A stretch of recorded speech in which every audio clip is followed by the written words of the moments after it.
This is what rollerblading is. Rollerblading, I thought it was ready to be mainstream when it wasn't. And we're going backwards to fix the cracks in the foundation. When you take a look and see how far skating's come, it's ridiculous. There's no boundaries in rollerblading. Whatever you want to do, you can do. And when it all comes back around, we'll know that the people that are there at the top representing the sport will have paid their dues and are people that we are proud to have representing rollerblading.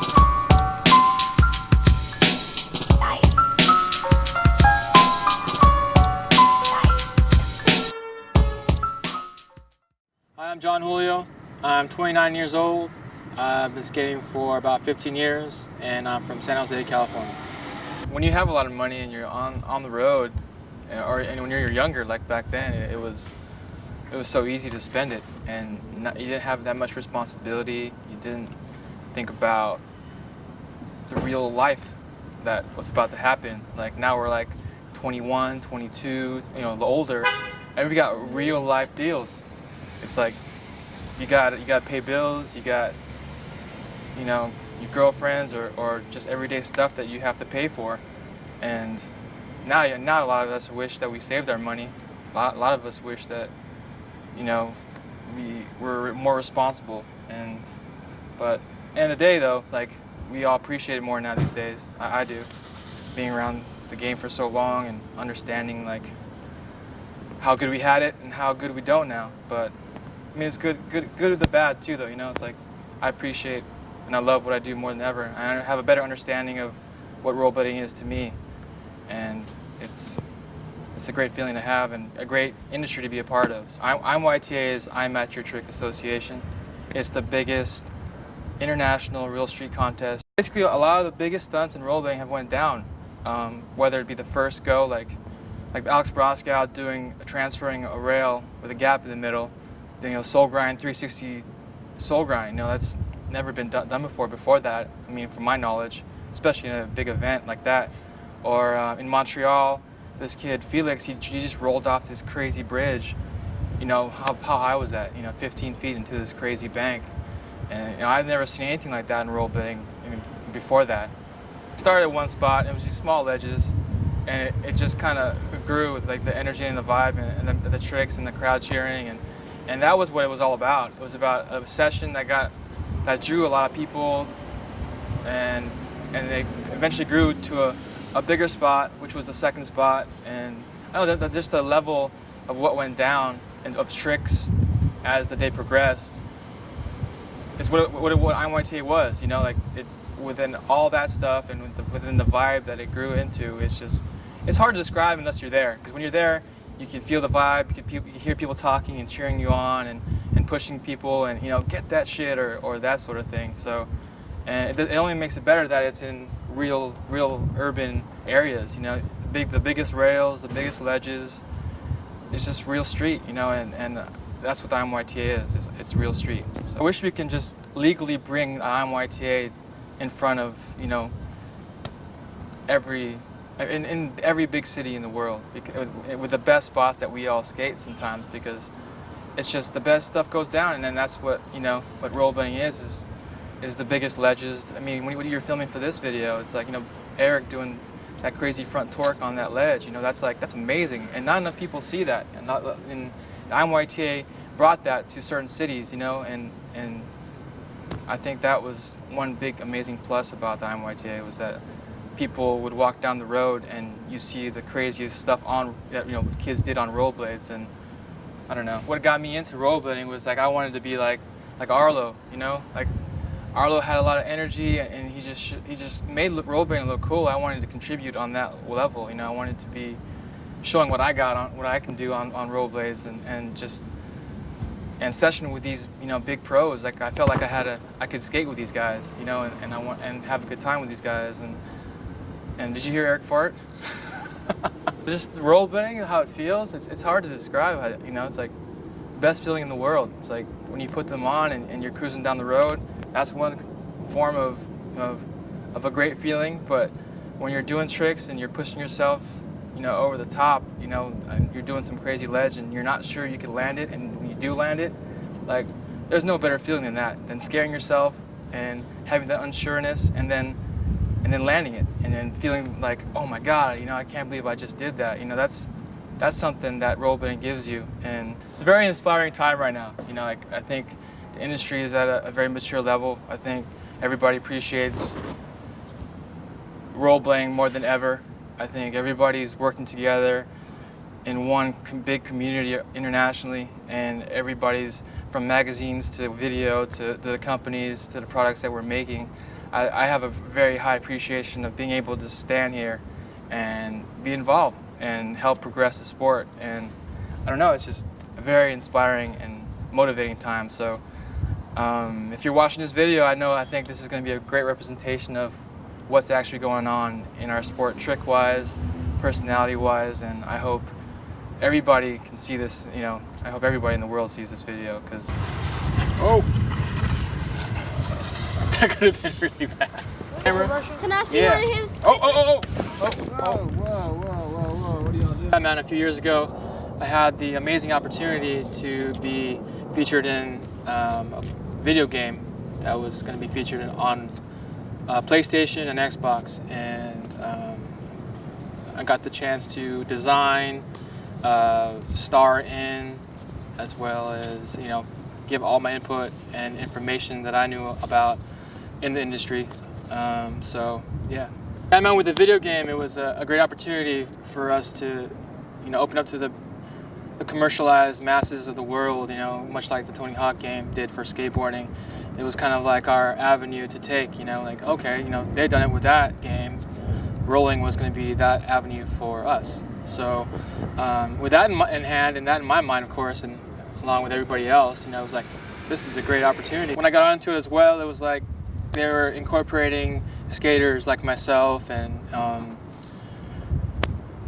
pro skaters input and industry input, and it was getting everybody involved, you know, and which was the most amazing thing about this game, was that, you know, the industry was involved and the companies were being featured, the tricks were going to be named correctly, like it had the whole vocabulary of what rollerblading was about. So at the time, it was very exciting, and but because of, you know, politics and whatnot, and money, and the main manufacturer of the game going bankrupt, we lost the opportunity to progress with it. You know, it was one of those things. It was getting so good, and everything seemed to be in the right places, but at the end, like, you know, it just fell apart. We had big high hopes when it was just toward the end. You know, we were like, oh man, it's coming together. This is gonna be the first big stepping stone to what we all wanted it to be. You know, and right when it was about to be released, Rage, which was the company in hand, went bankrupt, closed, shut down, and I was getting emails about how, you know, they were going to sell it to another company, and when that happened, that lost a lot of validity. It lost what the game was all about, because the guys who created the game were so in the sport. They were so like, they were watching all the videos. They were watching, you know, all the contests, all the IMYTA videos. They were so in tune with what was going on.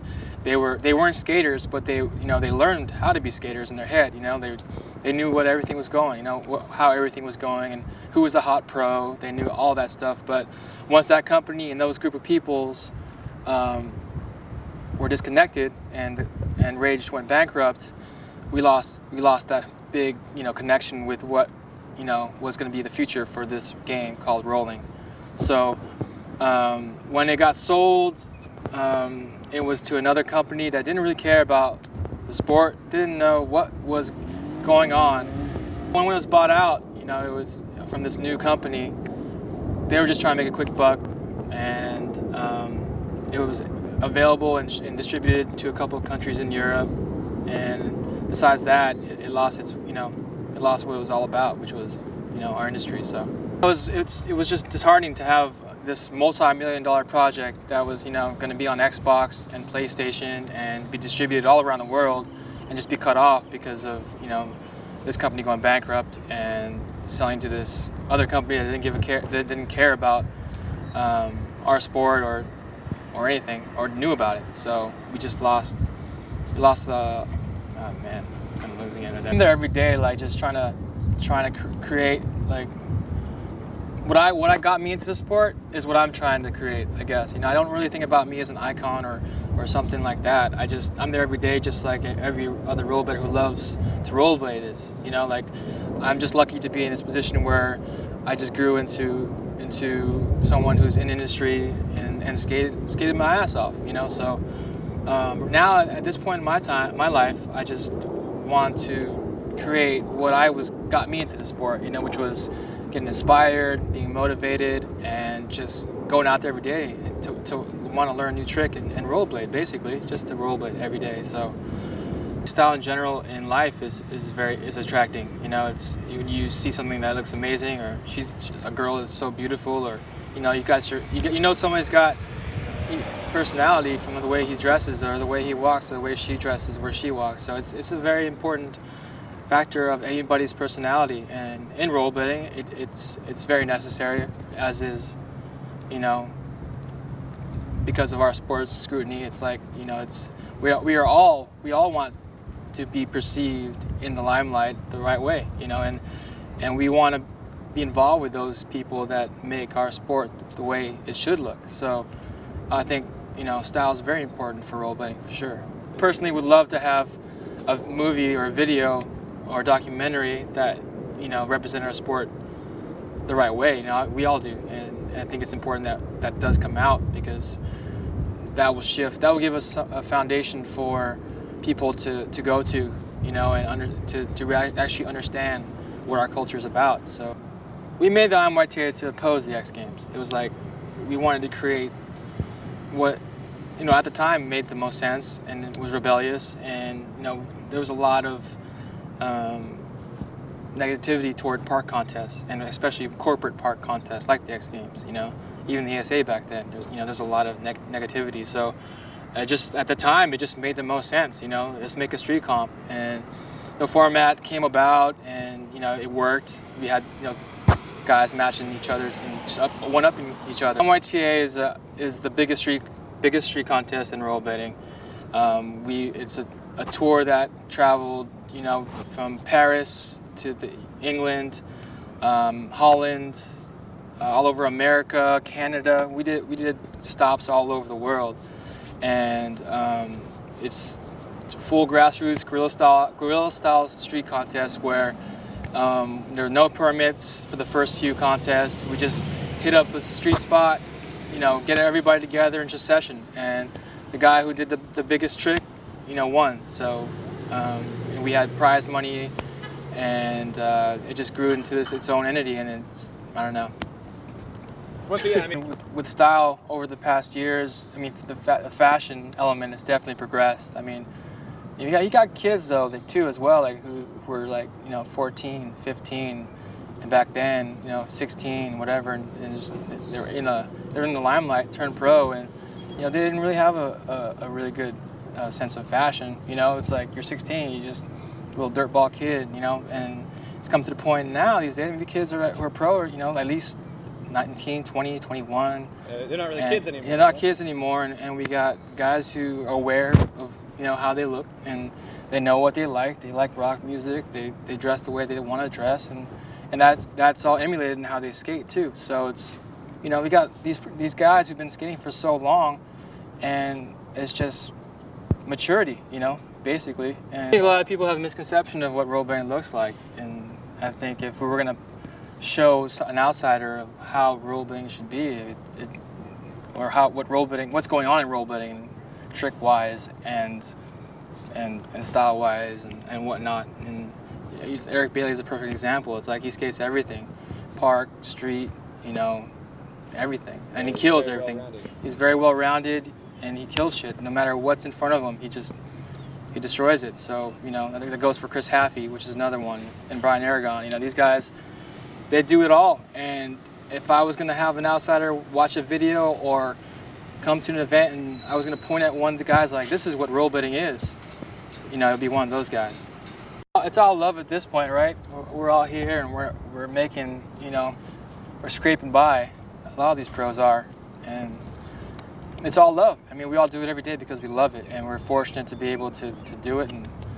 And I mean, these days it's tough, and I can just, you know, reminisce back in the day when there was a lot of money in the industry, and it blows me away actually just to think about it. You know, like the budgets that we had, and just the money that was spent, you know, and the hotels that were rented. It's just like it boggles my mind to think that the way that things are now compared to then. It's just, you know, I'm very fortunate to see it all, but you know, I just can't wait to get to that point where it's like that again.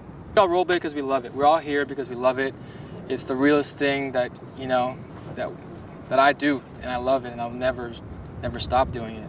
So a perfect example is this video, man. It's like we're all here trying to push the sport out and let everybody out there know that this is what we do is amazing. It's no question how amazing what we do. I mean, all the things that we can do on rollerblades is amazing. You know, it's you know, back then it was like a misunderstanding from my part of what really the industry was, because all this money was in the industry. Corporate companies were putting money into skaters' pockets, but you know, as a kid, you don't think about those things. All you think about is, I'm getting paid, I'm gonna go spend it, or hopefully save it, you know. But if you're smart, but the amount of money that we all made, it's mind-boggling compared to what's going on now. But I don't know. It's one of those things that I just never really appreciated myself. And now that I don't have as much money as I did back then, I just, you know, I definitely appreciate it now. And being in the industry now, I you know, anybody who's in the industry now loves it and wants it to grow and will never leave, you know. And that's the realest thing that you can get, because you're not here for the money, you know what I'm saying? You're here because you believe in it, and it's your life. And I've been in this game for so long, man. It's just like it's just my life, and I can't just think of anything else. So it's like I'm on one side, and I'm running the business during the day, like from, you know, 6:30 to 5. It's nonstop, just marketing, numbers, and business. It's just, that's engulfed in that part of rollerblading. And then at 6 o'clock, I get a couple calls from the homies or whoever's around, and I strap on the skates and I go skate the streets of SF with, you know, whoever's down the roll. And every day I work for that time. You know, every day I'm like, just can't wait to get to that point to strap on the skates, because that's what got me to that point. That's what got me here, and that's what I love. So, but there's another aspect to that whole deal is that when I got into the sport, I fed off the new Daily Bread coming out, or the new VG that came out, or, you know, just that next you know, picture of something that I saw that got me juiced to skate every day.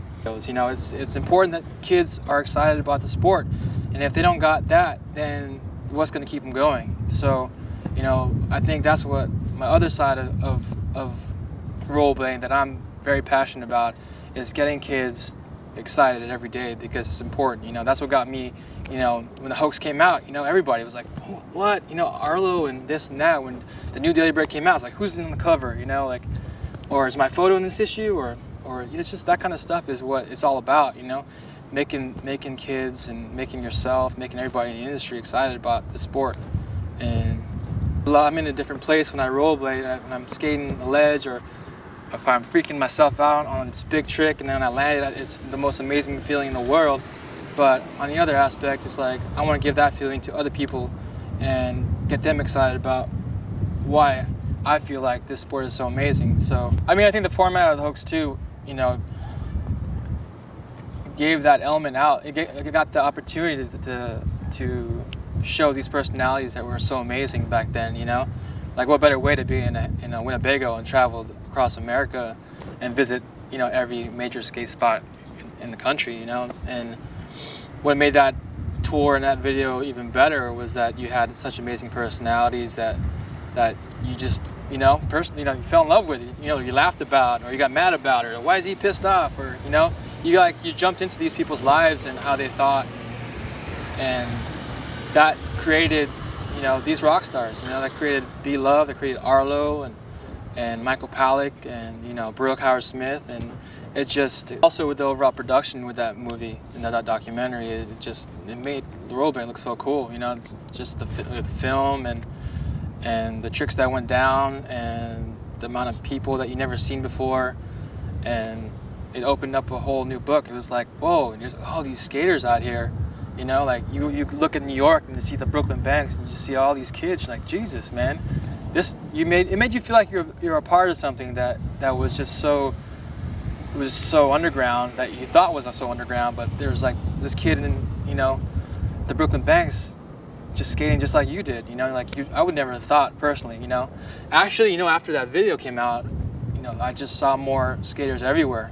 In my hometown that I never even knew, like it seemed like it was just spread, like that video spread out, you know, to so many people, and it motivated a lot of people to rollerblade. So it's like, I think it's rollerblading. You know, trademark or whatever, I think everybody knows it's rollerblading. You walk down the street, oh, that dude's rollerblading. It's obvious. It's like, that's our name, trademarked or not. You can't think of something new after, you know, so many years of it being called that. So I mean, I like the stunt skating thing, but it just, I mean, when you say something for so long, you just can't just name something, call it something else so quickly. You know, it's rollerblading, man. It's what it is. That's been a big problem, is like defining and calling our sport what it needs to be. It's like, that's kind of a weird thing to I think you could touch on. Like when you think of rollerblade, you thought of recreation, you thought of spandex and that sort of thing, and that was ultimately the biggest obstacle and the biggest stigma. So, and that's been our biggest challenge over the years, is to get this, what we do out there, and project it the right way. And you know, and now that we don't have TV to help us do that, now we don't have, you know, these big events supporting us, it's become, you know, even harder. But at the same time, it's gotten the industry a lot tighter, a lot stronger, and it's kept the people who really love the sport in the sport. And I think that's an amazing thing. And you don't get any realer than this, you know, like you said, you could be making more money at McDonald's, but you know, we'd rather be rollerblading. You know, it's like, this is home. This is what it's all about, you know. This is love. So, period of time we didn't have like 10 years behind us, you know. We're just like this new random thing that just got next to skateboarding that's had, you know, at least 2 decades of history. It's like these guys have been doing what we're doing right now, busting, you know, our asses. They were doing what they were doing, busting their asses, and they were scraping by. And then once they had this big corporate contest come out with, you know, a lot of cash money and this sort of thing, and you know, I'm sure they were stoked. But when they were next to, like, you know, this new sport that was coming out, I'm sure, you know, it just I can understand, you know, like why there was so much resentment. Like, you know, these guys were, you know, 20, 25, whatever, you know, and they were pissed. Understandably so. So, like I said, I mean, back then, a new sport, you know, a young fashion sense, the trick vocabulary was, you know, we weren't going as big as we are now, and the tricks that we do now are more technical, and it's a different ball game. And if we were in the X Games, like, comparing both times, it's like night and day, really. And it's just a matter of time before we get back in there and people realize that, you know, the sport's real and it's not going anywhere. You know, it's one aspect, it's a very negative thing, but in another aspect, it's gonna. I think this is a turning point for all of us. I think we can only go up from here now. You know, I strap them on because it's the best feeling in the world. You know, I just and rolling down the street and cruising. You know, I do that every day. Just to roll, get that feeling underneath my feet. But it's a release. It's getting all that frustration you get throughout your whole day and out, and or happiness out. You know, it's a self-expression. It can be a motivation for you in life. It's all different kinds of things can come out of rollerblading. You know what I'm saying? And it also is another aspect of it is when you're doing tricks and you're doing something big. It's like it's always a great feeling to push yourself to a point where you don't know you can do it, but when you land it, it's like the best feeling in the world, even not landing it, it's still like, as long as I'm still walking, I'm happy, It's like the try and the effort and just going for it, man. Like there's very few things out in life out there that gets you that feeling of that rush feeling that just makes you feel great, and rollerblading does that for me. Like there's no better feeling than getting right back up after trying something big, and sure, falling and that sort of thing, but it's getting back up there and trying again and skating with your friends and them pushing you to land it because they know you got it too. It's just hanging out with your homies and skating and it's the camaraderie with that too that's exciting. It's and fun, and I don't know, like you have doubts within yourself when you're skating and you're doing tricks, and when you're just talking to yourself in your head and you're like, I don't know if I can do this, and your homie is right next to you telling you can do it, and it's a great feeling to have that, and when you have a session, and that's what that's what it's all about. It's all about pushing each other and having a good time with that, and getting each other up to that point where where it's just like freedom, I guess. It's like when you land that trick, it's amazing. I have insurance, so like I know it's very important to have insurance, but a lot of these kids can't afford it. Yeah, but I never thought the actual skate contest should determine the pros. I think there's definitely I think there should have been a mutual understanding with the actual companies that were paying the pros or selling products in our industry. It's like, who's a skate contest to decide who you should sponsor? I don't think that makes any sense. I think the companies know who they want to represent their products. You know what I'm saying? Like, I sponsor a couple guys who I think should be pro, but they're not ASA pro, and they get paid a salary. And it's because of me and because I know who they are as individuals that I think they deserve to be a professional skater. And that goes for the personality, that's the way they roll, it's the influence they have on kids, which is the most important thing. If you're a down dude and you're doing your thing and kids are feeling what you're doing, there's no reason why you shouldn't be a pro skater. That's the reason why, is because kids, you have a following and kids like how you skate, and you don't necessarily always get that on a contest circuit. You know what I mean? I think a contest circuit's a great thing, but I don't think they should be the ones determining who the pros are. It's interesting. It's interesting to me how rollerblading is way bigger in different countries, and how it's just become the uncool sport in the U.S. But that goes in cycles with all sports, especially extreme sports. For some reason, you see it. You saw it with BMX, you saw it with skateboarding, and you're seeing it with rollerblading.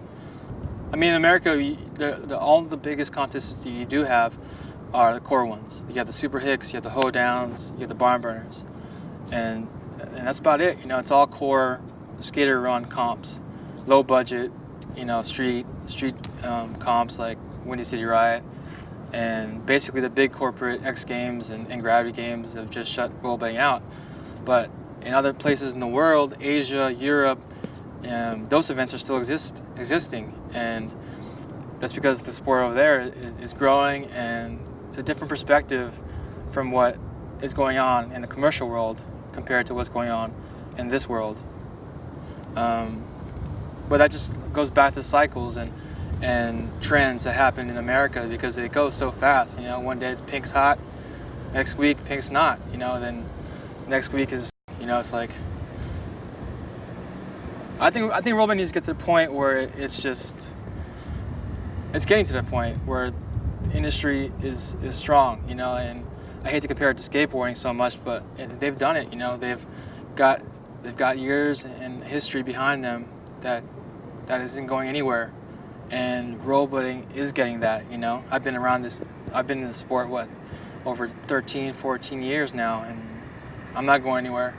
And I'm going to continue to promote rollerblading how it needs to be, support the guys out there who need to be professional, and create products that people need to see and excite kids and people who want to be involved, and promote events that should be promoted, and create videos that make our sport the way they need to be. And that's what people in our sport are doing now. And that's a very exciting thing, and that's a very exciting time. So I think it's something that needs to be addressed for sure.